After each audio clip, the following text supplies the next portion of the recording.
Alright, hello everyone, welcome to the Eternal Patch Breakdown. There's an upcoming patch coming out tomorrow, the 17th of June. It was designed for the 16th, but there's been some, store page difficulties of some kind, so instead of it coming out today, it's coming out tomorrow, or possibly, it could be delayed further, depending on what exactly their difficulties are, but I would assume that it's going to be the 17th.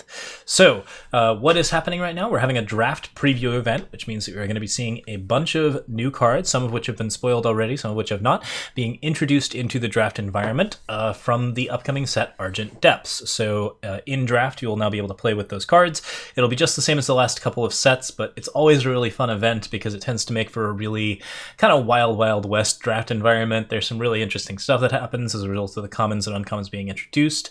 I can't recall if you're able to play those cards, but yeah, they're really fun to fiddle around with, and it's certainly something that we can add to the list and play around with them, and get some constructed ideas going for the upcoming set. There's going to be some cool stuff going on. But the other thing that was announced is that there is, in fact, a new balance patch, a mid-June balance patch that is coming out in addition to those draft changes. And it includes several different changes, both nerfs to fire decks in particular, and nerfs to expedition decks that have been really, really dominant for quite a while and kind of making the expedition meta feel not that great. We also have a bunch of interesting changes to throne cards that will be I'm calling them the goober buffs. They're just buffing all sorts of weird little goobers that never really got to see the light of day, even though they are really interesting cards. There's a lot of fun stuff that we're going to be playing around with. In particular, I think there was a buff to 2 of the different Herald cards. So if you ever wanted to assemble your own Herald combo, this might end up being the time, since there's going to be a short window where those cards are buffed and new cards aren't out to stomp on them. That might actually make for an interesting week or two in the lead up to the upcoming Argent Depth set later this month. So, first things first, let's talk about the expedition changes, most notably the nerfs. I believe all of the nerfs at the moment are focused on aggressive fire decks, and yeah, there are some pretty big ones here. First things first, Tota Pioneer, the 2-cost 1/2, is going to a 1/1, so this card will have 1 less health. This is a very merited change. Tota Pioneer is actually, I think, the first card that I started building with when this set came out, and it immediately struck me as one of the strongest. It's been a staple card for fire decks for a really, really long time because it provides those decks with a ton of extra reach in addition to giving them the ability to just spam cards early on while using cards like Blazing Salvo, all of your market spells, playing around with treasure troves. Basically, there's a wide variety of things that make Tota Pioneer just a really, really strong option for fire decks. The ability to play out a lot of your early game and the ability to get a pseudo charge effect late in the game with that extra overwhelm. The amount of reach this card provides is absolutely bonkers, and basically the idea behind this nerf is to give it a little bit more risk, which I think is pretty reasonable. A 1/1 for 2 is definitely not a great stat line. That card dies incidentally to a lot of different stuff, and it opens up the possibility for Condemn and Var's Favor to come back as potential market cards. So yeah, there's some availability here where basically Tota Pioneer is going to get murdered a little bit more often, meaning that your opponent is less capable of subjecting you to its insane reach, as well as to its rather ridiculous combo spams where you're just playing multiple cards per turn in fire and not really paying the cost for them. Basically just effectively having 2 additional maximum power every turn as long as you're playing a decent amount of card draw. Blazing Salvo is a big indicator for why this card is a problem. Blazing Salvo is in general, I think, more the problem, but Tota Pioneer obviously does have a pretty scary pattern that has a lot of power associated with it. I love this card. I'm happy to see it nerfed at this point. I think that overall I'd still like to just see market spells see some sort of significant change, but this is something that definitely does hurt the fire deck in a way that I think is pretty meaningful, because Tota Pioneer is definitely one of the, not necessarily sleeper cards, but it's a workhorse in ways that definitely aren't really apparent to people. And one of the things you'll definitely see off Tota Pioneer is that people will very frequently not kill it over other targets, even though it is by far the most dangerous target in the fire deck. that's just sort of the way it goes. Larger stats are generally things that you have to deal with more immediately, and you're always hoping that you have something to deal with the Toad Pioneer later on. Now you can do it with a Varus Favor or a Condemn, and that's something that actually allows you to at least potentially get a little bit of a few percentage points on the fire deck. The other card that is getting a health nerf is Thunder of Wings, which produces a 5-cost 4/2 dragon, typically at 3 costs. This is also a very common card to play off of Toad Pioneer, since Toad Pioneer is not typically going to provide you a lot of attacking, so it's easy to exhaust and get you that Thunder of Wings as your follow-up answer. This card's a really good aggressive option. It gives you a very scary dragon at a very cheap price. The fact that you have to sacrifice a card on the attack to get it is not too big a deal in the current expedition setup, and additional vulnerability to the dragon seems like a really reasonable option. This also notably creates a pretty significant change to the dragon, where it's a lot more vulnerable to like Elysian flyers. Mother of Skies in particular now blocks the dragon, which is a pretty big deal since you can now trade with that dragon, and it's not like anyone can kill Mother of Skies. Mother of Skies is a 1/4, and 4 health is traditionally pretty out of range for red decks. So this opens up the possibility for blue to come back into the meta without getting like completely dominated by the mono red fire decks. I think that's something that's pretty potentially good. Yeah, so this is always pretty interesting. Yeah, I think that like this opens up again a lot of different like 1 damage cards and gives a lot more risk to the fire decks, which is what it says in the patch notes. You're looking to find a little more vulnerability in fire in the form of 1 health units, which yeah, I completely agree with. Fire needs that vulnerability, and Thunder of Wings was always producing just a few too many stats very, very early on. The next 2 fire changes are associated with the Salvo setup, and yeah, Blazing Salvo is by far the most overrepresented and extremely powerful market card. Adding damage to it did nothing, so the changes that they are making here make a lot of sense to me. The first is that Phoenix Stone is going to become a 1-cost card that costs 3 to activate. I have a little bit of a fondness for Phoenix Stone because I have a little bit of a fondness for Phoenixes. Pojo is like a fire-breathing chicken, so like we sort of associate like chickens and phoenixes a little bit, and especially when they're kind of dorky looking chicken phoenixes, definitely have some love for these cards. But Phoenix Stone has always rubbed me a little bit the wrong way, since it never really gets played as a main board card and is always something that you can just throw into the market with Blazing Salvo. Yeah, we're not super interested in that. I think that like this is much more interesting since it allows the card to be played fairly early on, and then you can get the Phoenix Stone at a much deeper price. I think it's a significant nerf, might make the card not very playable, but hey, at least now you can play it off of Condemn markets. I don't know, it's kind of an interesting concept. I will certainly be interested to see if people still try to play Phoenix Stone in any particular format. I think the cost of the Phoenix is now pretty difficult, but the fact that it is a card that is somewhat hard to remove and that can be conditionally activated to do a lot of damage to your opponent's face still probably gives it a position in some types of decks, but maybe not the aggro decks that we have been seeing so far. The other change that's being made is that Pyre Elemental is going from a 6 to a 2 to a 6 to a 3. So Pyre Elemental costs 3 less if you have played a spell this turn. Yeah, it's a pretty interesting and aggressive option from the market. Blazing Salvo into Pyre Elemental basically just immediately produces a 4/3 charge at the cost of 2 cards, and with fire decks and with most market spell decks, you just don't really care about the card loss if the cards that you're producing are of high enough quality at those costs. So reduction cost is a very important thing to be accessing, and this is something that just basically completely strips that tool from the Blazing Salvo market. The card was not really played in any other format. It's kind of a really interesting draft card and limited card. There was some potential for it to be into some like really aggressive like OTK decks, but in general this change seems like, yeah, it's not super warranted unless Blazing Salvo is a thing, but it definitely is warranted if Blazing Salvo is a thing, so perfectly fine with this nerf. I do like Pyre Elemental as a limited card, but it's not currently in a limited format, so I'm fine with it seeing a nerf at the moment.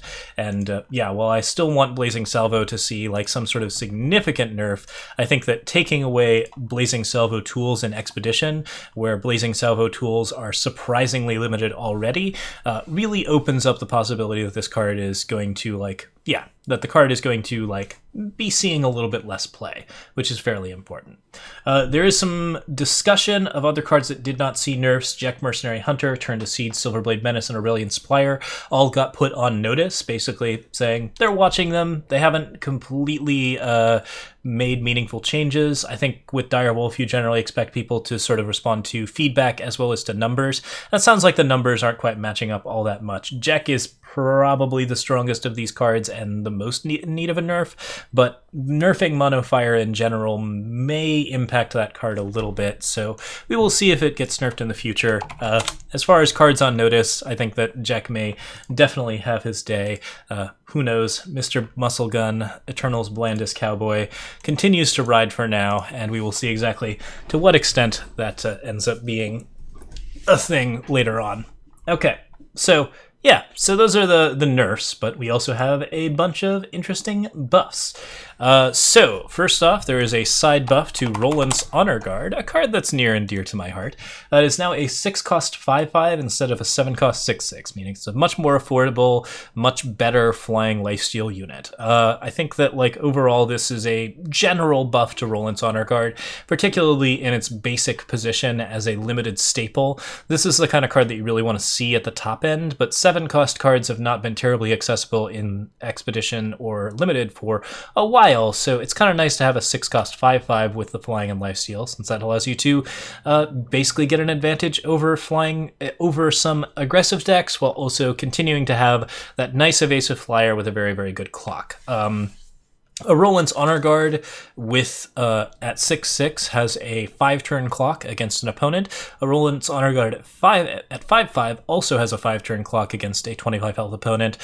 In both situations, this card is a closer, and it's a really strong limited closer at that. So I like this change overall. Roland's Honor Guard certainly is kind of iconic. You could potentially reduce the cost down and not increase the value of it, but as a rare, I think that's an acceptable thing, and it's a pretty interesting bomb in draft now, which certainly makes for some interesting benefits. All right, now to the straight buffs, or the goober buffs, as we were talking about, with all the little goobers that never really get to see play. Shield of the Line is a card that sees some limited play, but not very much. It's a 1/1 charge with once per turn you can pay 4 to give it the highest strength and health equal to highest health among units in your void this turn.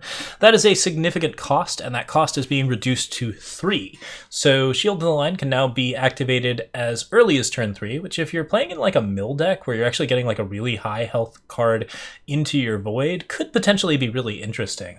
There's another card that actually is showing up here. In fact, I believe it's getting a buff. One of the Minotaurs with 8 health is getting a buff. So if you're throwing Carga, Armoury, Warden into your void, Shield of the Line now feels like a much more interesting aggressive option on turn 4, which is kind of cool. But yeah, it's curious to see exactly how well this card plays. I've never really liked the pattern of it, but mostly because the cost of it is so prohibitive. Now that it has less prohibitive of a cost, it might actually have a more interesting play pattern. So all in all, I'm pretty in favor of this. Exalt Pendant, yes, the jank is real. Going down to 1 time. Wasn't a very powerful card at 2, probably not a very powerful card at 1, but this does mean that there is not a lot of opportunity cost to playing Exalt Pendant. So if you can really take advantage of the fact that you have a bunch of extra maximum power without taking advantage, losing out to the fact that your cards cost a lot more, you can potentially do some interesting stuff. So with Exalt Pendant, the main cost of it is that it is very hard to play multiple cards in a turn, which is a really, really big deal. The main advantage to it is that it is much more possible to activate activated abilities, such as those on the Grodos Burden or those types of like relic-based effects, anything that's actually on a unit like Shield of the Line. This is something that like was kind of an interesting pattern, but Exalt Pendant just really cost you too much in terms of like time, opportunity, in terms of like overall tempo. The 2-drop slot is very valuable, and Exalt Pendant was just never really sort of like performing in that slot. Now it's kind of got some potential to be a little bit more janky and a little bit more interesting. I'm a big fan of good jank. This is a really interesting expedition option, so I'm really hoping that we see a little bit more play with it in the future. Should be pretty cool. All right. Next up, we got Panoptix Guardian.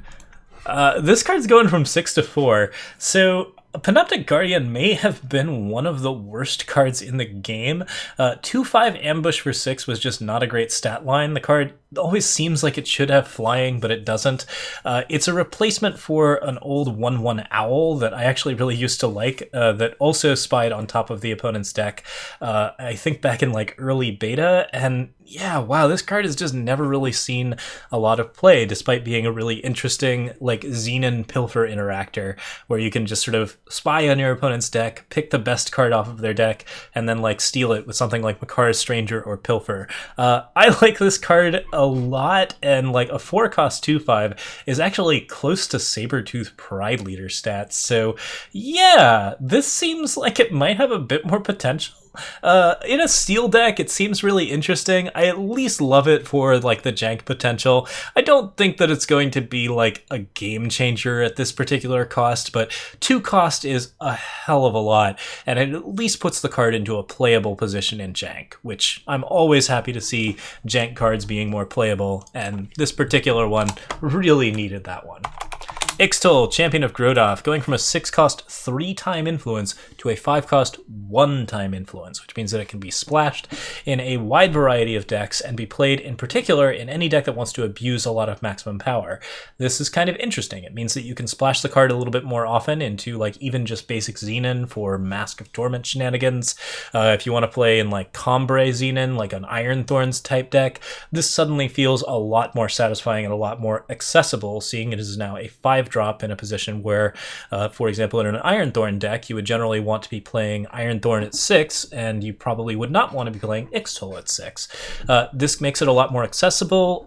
The enemy unit dice ability is still pretty interesting. I think that it's a good change overall. Ixtal, Champion of Grodoff is still not a card that, like, necessarily floats my boat in terms of, like, overall gameplay style, but it does mean that the card is actually a mid-range beater to pay attention to, because it is a constantly growing 5/5 that can get very, very scary in decks that run stuff like Kairos, Mask of Torment, Martial Ironthorn, just playing, like, a lot of power off of different setups.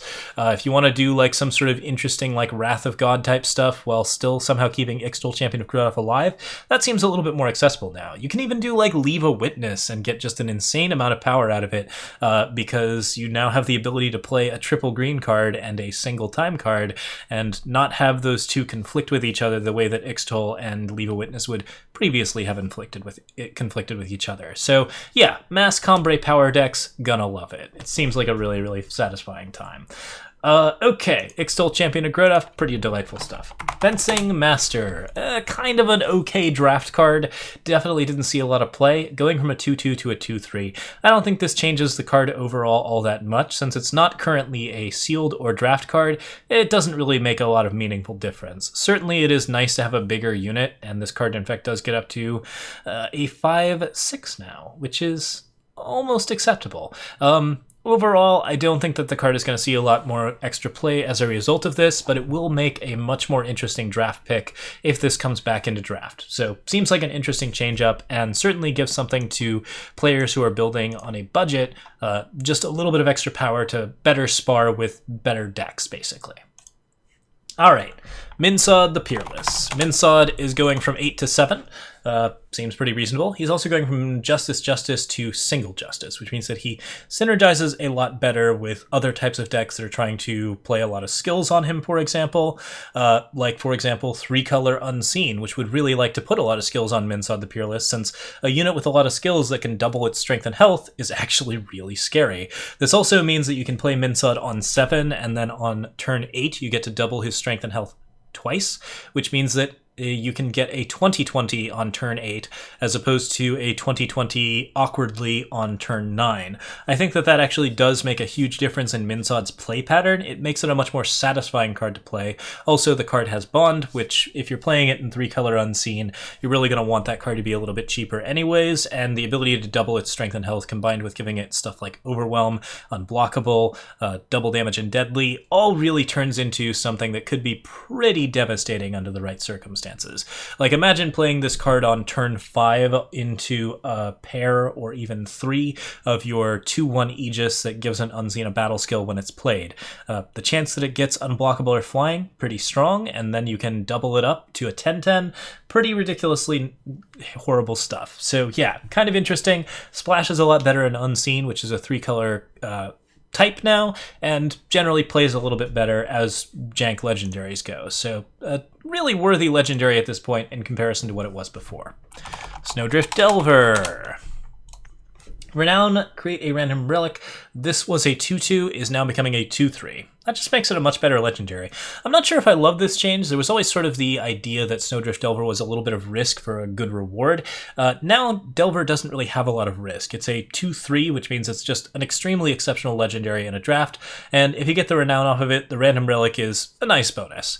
Obviously, the random relic wasn't exactly great in the first place, but I would say that like increasing the stat line on this just makes it a more playable card. It doesn't make it a more fun card.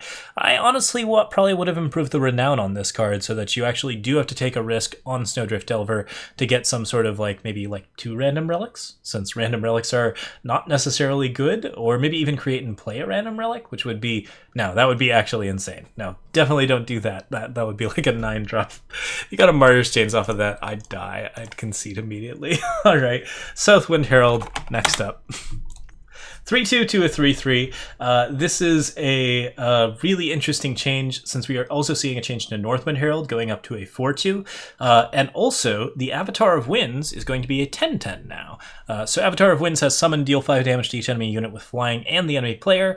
Being a 10/10 means that the card now has a 2-turn clock on top of the damage that it's dealing, which is really, really good stuff in general. And it synergizes better with stuff like Berserk, stuff like double damage. There's a lot of different things that sort of make Avatar of Winds a little bit more satisfying as a 10/10, where as a 9/9 it wasn't very satisfying and didn't really have a great chance of ending the game, despite the incredibly high cost of assembly.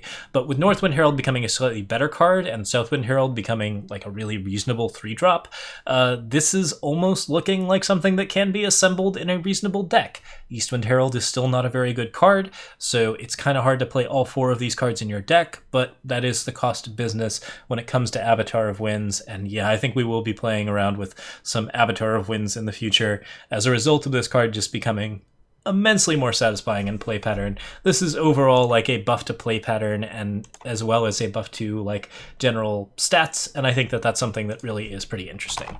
Same goes for Northwind Herald, a card that I dearly love, and that used to be completely insane and overpowered, but that was like as early as beta when it had a lot of very unusual synergies with other cards, like Infernus's could morph into 6-drops, and general unstable shenanigans were just really, really powerful. As it stands, this card is probably a little underpowered at this point. Even being able to play it out for cheap still just gets you a 3/2 flyer, which doesn't have a lot of tempo or aggression compared to modern-day flyers. Power creep has damaged this one quite a bit. I think it going to a 4/2 still gives you a pretty vulnerable elemental, but nonetheless a card that can push some damage and get a little bit more of an oomph into the game so that you can better win with that big Exodia, or just better play a more aggressive game when you don't draw your unstable forms and use them on Northwind Herald, as is generally the case. All right, Skyward Seer in between these two is going from a 4-cost to a 3-cost, not losing any influence, but just staying at double primal influence. That's pretty nice. The spark ability on Skyward Seer is hard to trigger at 4, just because a lot of the aggressive stuff tends to happen at turn 2, and like a lot of the like more meaty responses tend to happen at turn 3 or 4. This is a little bit more likely to be played at turn 3, especially since you're getting like a really nice flyer out of it, potentially a very big flyer or a really nice sort of bonded flyer. It's a good way to synergize with the general like sort of Exodia setup if you want to play with Heralds, and yeah, it's definitely something that you can play around with a little bit more now that the stat line is much more efficient, and also it can be played on an earlier turn. Still not very good at defending or really dealing any damage, but at 3 it's a little bit more reasonable than it used to be. And the tutor effect is very powerful, so like this is something that could potentially see play again in a real deck. Lunging Wisp has gone from 1 2 shadow 2 and 1 shadow to 1 and 1 shadow. So it's a 1 cost, 1/2 ambush. I don't know what to make of that. Like, is a 1 cost 1/2 ambush good? Was a 2 cost 1/2 ambush good? I'm not really sure. This is just like an unusual change up for the card. I know that RNG is predicting the fall of man as a result of this card changing up, but honestly, I'm not really sure what you do with this even now. It does have ambush at least, so you can throw it in front of a 1/1 or a 2/1 and actually solve for like aggro. Gets you, gets rid of that Kazuo or that Onion Knight. You can play like a couple more things with it, and if you can buff the card up with any other cards, it becomes a really interesting ambush target. This at least gives the card an interesting play pattern, because previously it has always had too few stats to even be played in a fun way. Now you can maybe buff it up with some really interesting stuff and then get some value out of it as time goes on. Also, really nice for Wisp synergy decks, which not terribly common. Noxious Whyp, a draft staple, going down to 6 from 7. Not losing any influence, but nonetheless, this card has always been like a really interesting limited card, and this is something that gives it a little bit more oomph as a limited card. It also makes it a much more reasonable draw off of Dragonforge, because you can hit it at 5 and malediction your opponent very, very quickly. I think that's a pretty interesting change-up. It might lead to the card being played in a couple of expedition decks if you're playing with dragons, since like just giving people a few more tools to deal with aggressive decks is kind of interesting. But also, like, I think that we're really going to have to see some very unusual stuff being played in the future sets to make this card really justifiable in a constructed format. Nonetheless, in draft, this is definitely a good change-up, for the same reason that the Roland's Honor Guard change-up is good. 7-drop flyers really don't cut the mustard right now, and this is something that actually does play pretty well into that kind of setup. So, yeah, it's nice to see that. It's a cool card, and the malediction effect is probably worth it at 6, I would say. Carga, Armoury, Warden, going from 3 to 2. So this is our first 2-cost 0/8. It has a really good skill, and the mastery ability is very strong as well. When Promises by Firelight first came out, I believe we built Harga Mastery almost immediately. Loved this card, and like Harga Mastery is pretty satisfying stuff to be playing around with. This is kind of nice to bring the card back into line. It is also a much more powerful card and a much more difficult staller now, which is something that we're going to have to be paying a little bit of attention to. So there was some Minotaur changes, particularly the change to Shield of the Line, and also there's going to be a change to Omri Dragonbane, which will be our last card. So this is something that makes those cards a little bit more viable and allows you to play around with some interesting strategies, while also giving you an interesting combre tool to defend yourself for a pretty long period of time.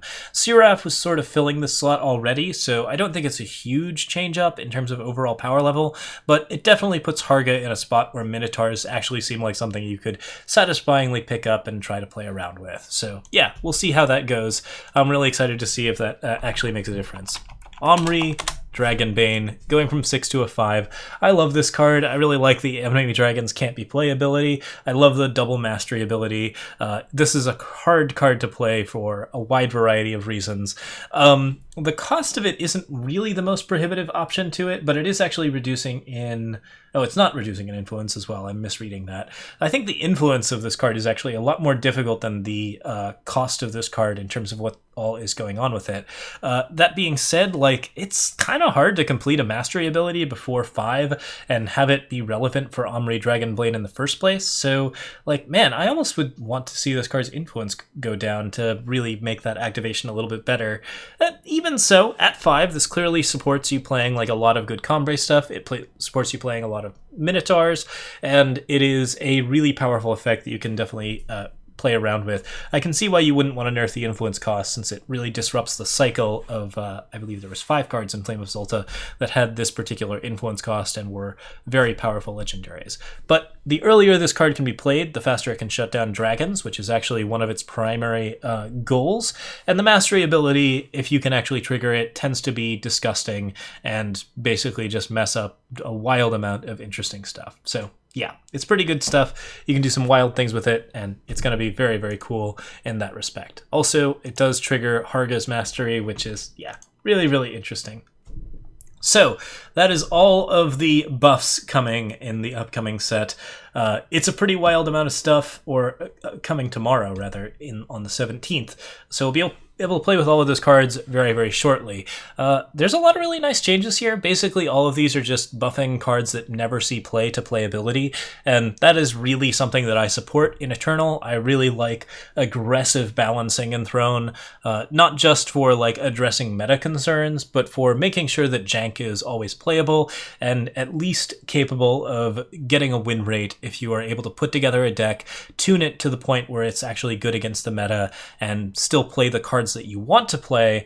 That is sort of a win for me. So yeah, the question will be whether or not these cards are playable in the future, and whether or not like the meta is going to continue to be kind of iffy. But I think that like overall, considering the set that we have coming, we should have plenty of time to play around with interesting jank again. I'm really excited to see it, and I'm really hoping that we see quite a bit more of this very fun, aggressive balancing in future balance patches. So yeah, hopefully we will see. So next balance patch should be mid-July, if there is going to be another one in the near future. That'll be checking in off of Argent Depths and changing around anything that is in need of changing from there. So other than that, that is our balance patch for the month. Thank you so much for watching, and we'll be back with probably tomorrow with a breakdown of the community spoilers that were applied for on Monday. So community spoiler batch 2 coming up. As always, you can like or subscribe here. I am Loco Pojo on Twitch, YouTube, Patreon, and Twitter. Thanks again, and have a lovely night, everyone. Cheers.